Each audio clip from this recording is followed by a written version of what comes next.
నీచమైన ప్రభుత్వం శాంతియుతంగా పొద్దు నుంచి విద్యార్థులు రోడ్లపైకి వచ్చి ర్యాలీలు చేస్తుంటే ఈ రోజు మా అధ్యక్షులు జగన్మోహన్ రెడ్డి గారు శాంతియుతంగా ర్యాలీ చేసి వైజాగ్ చేరుకుంటే అతి దారుణంగా అరెస్ట్ చేశారు.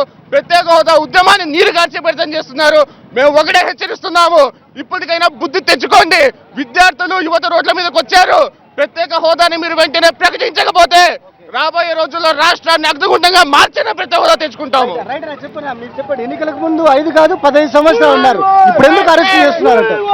ఆ రోజు సాక్షాత్ పార్లమెంట్ లో ఆనాటి ప్రధాని 5 సంవత్సరాలు ప్రత్యేక హోదా ప్రకటిస్తే ఈనాటి మంత్రిగా ఉన్నటువంటి వెంకయ్య నాయుడు గారు అది చాలదు 10 సంవత్సరాలు అన్నారు. ఎన్నికలలో 15 సంవత్సరాలు ప్రత్యేక హోదా కావాలని డిమాండ్ చేసి వాళ్ళ అధికారంలోకి వచ్చిన తర్వాత వాళ్ళు చేయాల్సిన సమయంలో దానికి తిలోదకాలు ఇచ్చి ఈ రోజు రాష్ట్ర ప్రజలందరికీ కూడా దారుణమైనట్టు మోసం చేస్తూ ఈ రోజు రాష్ట్రంలో నిరంకుశ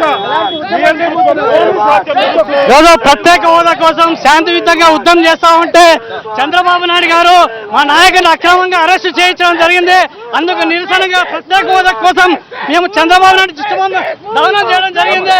ఇప్పటికైనా మనకి ఒడియేస్తున్నాం, ఏపీకి ప్రత్యేక హోదా వెంటనే కల్పించాలని చెప్పి ఈ సందర్భంగా డిమాండ్ చేస్తున్నాం. ఉద్యమాన్ని తీసుకెళ్తారు ముందుకి.